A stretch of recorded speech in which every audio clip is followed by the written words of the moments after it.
Alors, bonsoir tout le monde, j'espère que vous allez bien. Pour ceux qui ne me connaissent pas déjà, je suis Jovial Wamba, étudiant en deuxième année à l'École nationale supérieure polytechnique de Yaoundé et rédacteur en chef du club Polypresse de la même école. Aujourd'hui, nous sommes là pour une interview avec le président du prestigieux club IFA. Bonsoir président. Bonsoir Jovial. Comment allez-vous? Je vais bien et vous? Moi ça va, merci. Et merci d'avoir honoré à notre invitation. Je vous en prie. Bien, chose promise, chose due. Passons aux choses sérieuses. Alors, pouvez-vous brièvement vous présenter et nous parler du club IFA?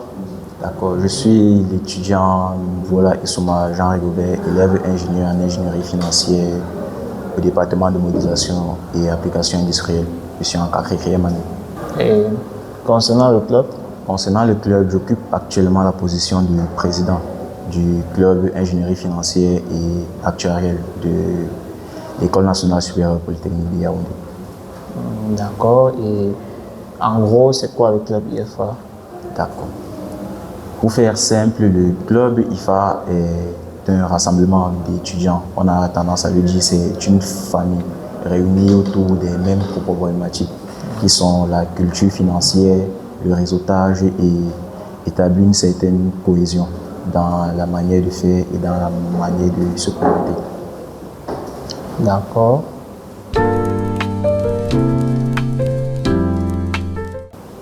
Bien, président, si vous deviez expliquer l'ingénierie financière à un étudiant du niveau 1 en 60 secondes, que lui diriez-vous? Bon, je vais commencer par lui dire ceci. Dans les livres, la définition claire est simple. L'ingénierie financière, c'est l'ensemble des techniques utilisées pour concevoir, élaborer et optimiser des financements complexes. Mais plus concrètement, il s'agit principalement d'étudier la solvabilité de certaines institutions financières qui demandent des financements pour structurer des projets ou alors d'analyser et de garantir une certaine sécurité face aux risques d'ordre à la fois financier et technique. D'accord, ça fait beaucoup, merci.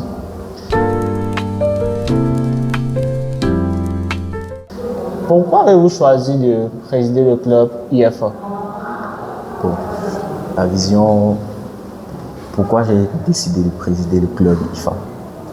La vérité, c'est que l'ambition que je porte pour le club IFA, chaque étudiant du département d'abord et de la filière porte le même intérêt et le même engagement pour ce club et pour les mêmes thématiques qui sont l'inclusion professionnelle et le renforcement de la culture financière.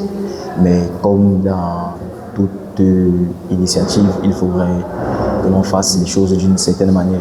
Quand je parle de manière, je parle de structuration. Il faudrait que nous respections une certaine hiérarchie et une certaine organisation. C'est dans cette optique-là que je me suis proposé en tant que président du club pour à la fois établir la stratégie et de donner la vision, les orientations pour atteindre nos différents objectifs. Donc, c'était plus ou moins une façon de déployer votre vision de l'organisation et du leadership. En incluant chaque membre à la fois du département d'abord et des étudiants de toute l'école en particulier. D'accord.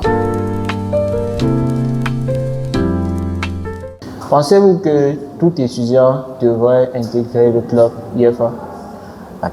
La réponse elle est évidente, oui.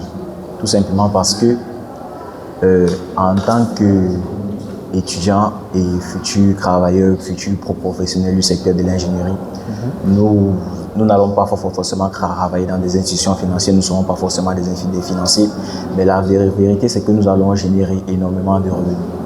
Alors, l'ingénierie financière est, on va dire, cette science-là, entre des guillemets, qui nous permet de mieux gérer nos financements. Et on va dire, de manière plus globale, mieux gérer notre patrimoine. Parce que le patrimoine n'est pas seulement financier, il est aussi matériel. Et ces méthodes de gestion ne s'apprennent pas du jour au lendemain. Et intégrer le club serait déjà s'initier de manière précoce à cette gestion pour que, on va dire, l'argent ne nous surprenne pas.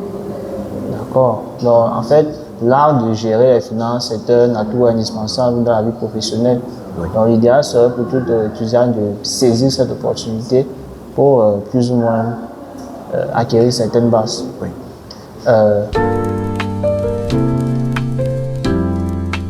Quelles sont les opportunités accessibles aux étudiants du club IFA? Déjà, il faudrait savoir qu'à la fin de la formation en ingénierie financière et actuarielle, l'ingénieur arbore trois casquettes. Il est à la fois un ingénieur financier, il est un actuaire et il possède aussi de solides bases en data science. Du coup, il pourrait intervenir à la fois dans les banques, dans les sociétés de gestion, dans les sociétés de bourse et aussi dans certaines institutions publiques et parapubliques telles que la CNPS, la Direction nationale des assurances, la Caisse autonome d'amortissement, la BEAC aussi. Il pourrait aussi contrôler à la CIMA, la conférence interafricaine des marchés d'assurance. Et il pourrait aussi travailler dans des entreprises telles que la BVMA, qui est la bourse des valeurs mobilières, ou alors la COSUMAF. Donc voilà, de manière globale, là où l'ingénieur financier diplômé de l'École nationale supérieure polytechnique pourrait intervenir. Donc, en gros, il peut intervenir dans la quasi-totalité des secteurs d'activité. Oui, dans tout ce qui concerne la finance. Partout là où il y a une direction financière, là où on parle d'actuariat et là où on parle de data science.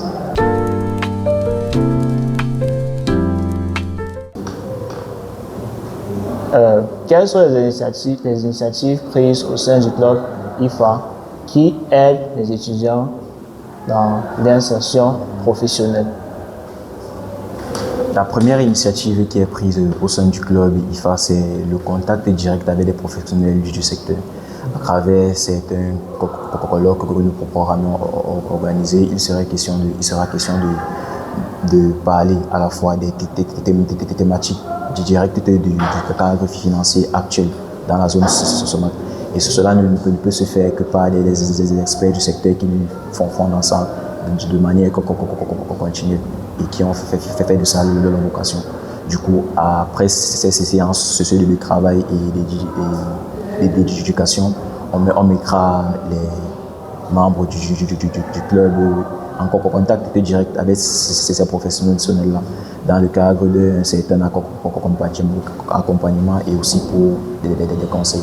Nous voulons aussi mettre un système de mentoring pour les étudiants à partir de au club, de telle sorte que chaque étudiant du club, chaque membre du club puisse avoir un parent à qui il pourra demander à la fois conseil et aussi un accompagnement, que ce soit didactique, que ce soit professionnel. D'accord. À votre avis, quelles sont les compétences indispensables qu'il faut pour exceller en ingénierie financière? Déjà, il faudrait dire que quand on parle d'ingénierie financière, on voit essentiellement des mathématiques. Du coup, pour faire ingénierie financière, il faudrait se procurer de très solides bases en mathématiques. Et vu que la digitalisation est une notion qui prend forme et qui, on va dire, s'intensifie dans le monde actuel, il faudrait aussi avoir certaines bases en informatique avec les nouvelles solutions financières qui arrivent avec la fintech, la finance associée, la finance appliquée, les technologies appliquées à la finance. Il faudrait que déjà on ait ces notions-là pour pouvoir comprendre et expliquer et mieux vendre les produits associés à cela. Et aussi, il faudrait, on va dire, se procurer pendant sa formation un niveau avancé en ce qui concerne Excel et VBA. Parce que la finance dans la sous-région et dans le monde est essentiellement portée par Excel. Du coup, il faudrait déjà se procurer ces bases-là pour pouvoir être épanoui sur le plan professionnel. D'accord. Donc, on retient qu'il faut posséder de très bonnes bases mathématiques et un très bon maniement de l'outil informatique. Oui. D'accord, Président.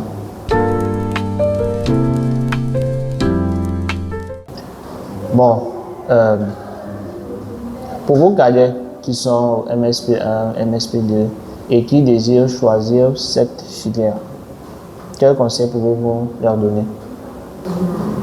Déjà, d'habitude, je ne suis pas quelqu'un qui a pour vocation de prodiguer des conseils. Je préfère souvent que les cadets me disent plutôt voilà mon rêve et donne-moi plutôt des orientations, du moins. Est-ce que c'est viable?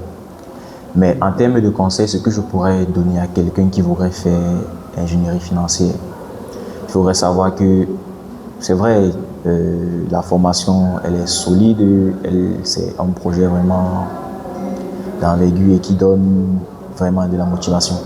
Mais la vérité, c'est que tu ne peux pas être un bon ingénieur financier, tu ne peux pas être un bon actuaire, tu ne peux pas être un bon data scientist si tu ne manifestes pas déjà à la fois de l'intérêt pour la chose, mais aussi si tu ne développes pas une certaine rigueur.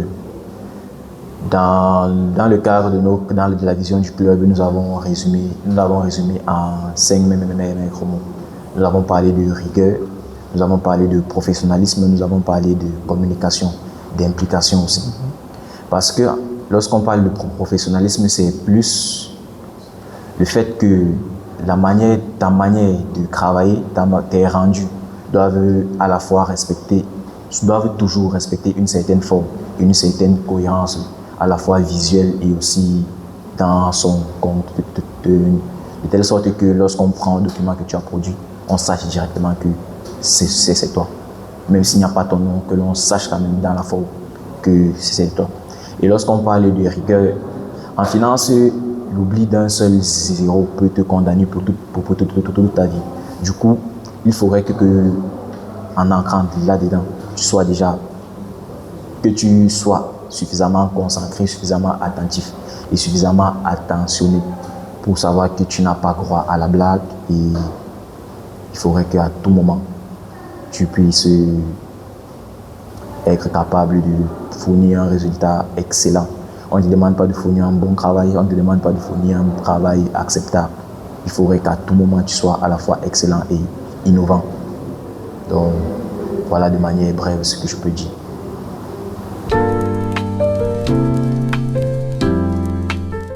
Et c'est ici que s'achève notre interview avec le président du club IFA. Merci, président, pour ton temps et pour tous les éléments de réponse que tu as fournis. Vraiment, le club Polypresse te remercie. Merci à vous pour l'invitation.